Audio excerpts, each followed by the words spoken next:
If you're training a puppy, one of the things you're definitely going to want to have on hand is a good supply of treats. Now, treats are usually a food-related item. It doesn't have to be very big, just a tiny little morsel, but something that the puppy loves. It can be a piece of chicken, it can be a hot dog, it can be a lot of different things, or it can be some of the treats that I'm going to show you here in a second that I like to use. Now, we use treats in training because, for one thing, it makes it a heck of a lot easier to train a puppy and to keep their attention and to focus them for that short period of time when you do teach them a command. So you definitely want to have treats on hand because it's going to make your job a heck of a lot easier.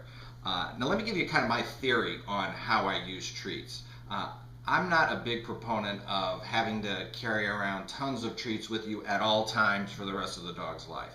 I use the treats in the very beginning to initiate a behavior and then to reinforce that behavior. Once I know the dog has it down or the puppy has that particular behavior down, then I substitute praise, petting, affection.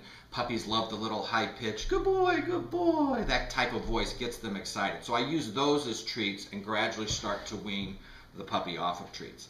Now, there's a lot of different kinds of treats, and like I said earlier, you can use pieces of chicken and hot dogs and whatever that most dogs will like. However, the problem with that is if you happen to stick it in your coat pocket and don't take them all out, you're probably going to have to do laundry pretty often.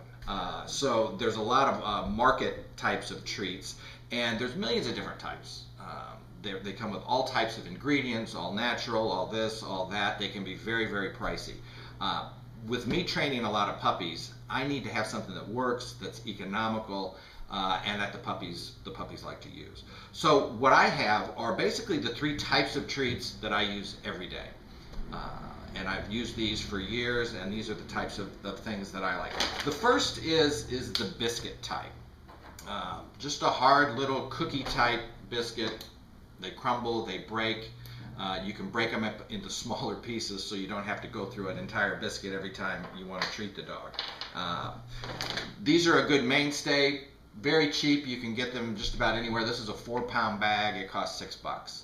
I like to use the bags because I like to shake them and associate a sound with the fact that the puppies are going to get a treat, and we'll talk a little bit more about that in some of the other videos. The other staple that I use is these delicious freeze-dried liver treats. I've never tasted them, but the dogs seem to like them. They come in a nice big tub. This is probably, what is this? This is 14 ounces.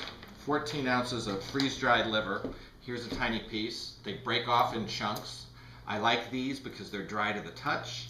You can get tiny, tiny little pieces, which is really all you need to do. The downside of this is this tub is pretty expensive. I think this 14-ounce tub is almost $30. So use it sparingly, and it is okay to kind of cut up the pieces into smaller little chunks and use. Now the other training treat I like is this called Biljack. And this again is another type of liver treat, chicken liver, but it's a little bit different, whereas this is more moist.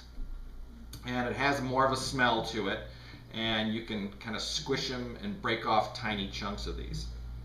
This has more of an aroma to it, and if I'm finding the puppies aren't responding to one of these two treats, then I'll go ahead and use these soft little Biljack treats.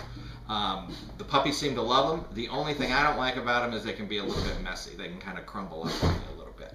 But regardless, one of these three treats will get your puppy to where you want them to be.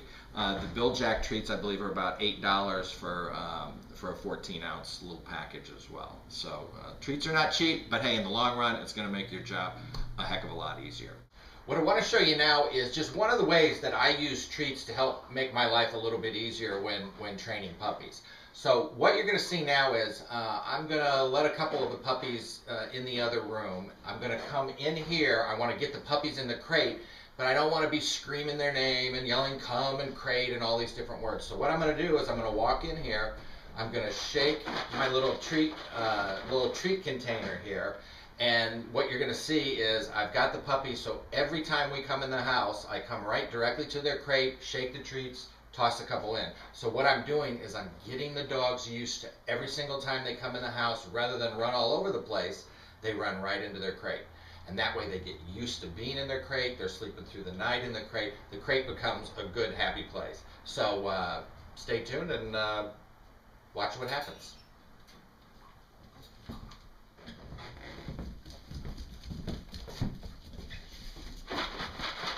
Puppy! Come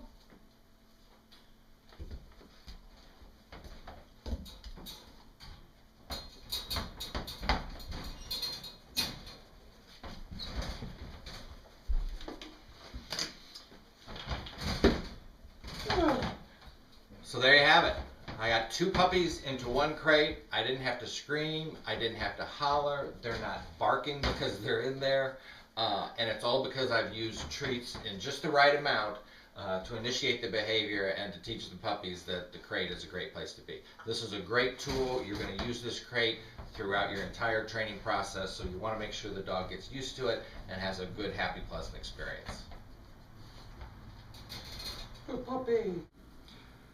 So as you can tell, treats are a very important tool to have when you're working with puppies in terms of training them and getting the kinds of behavior that you like. You're going to want to make sure you have a good supply of treats on hand because it's going to make your life a heck of a lot easier, and it's going to make for a very well-trained puppy.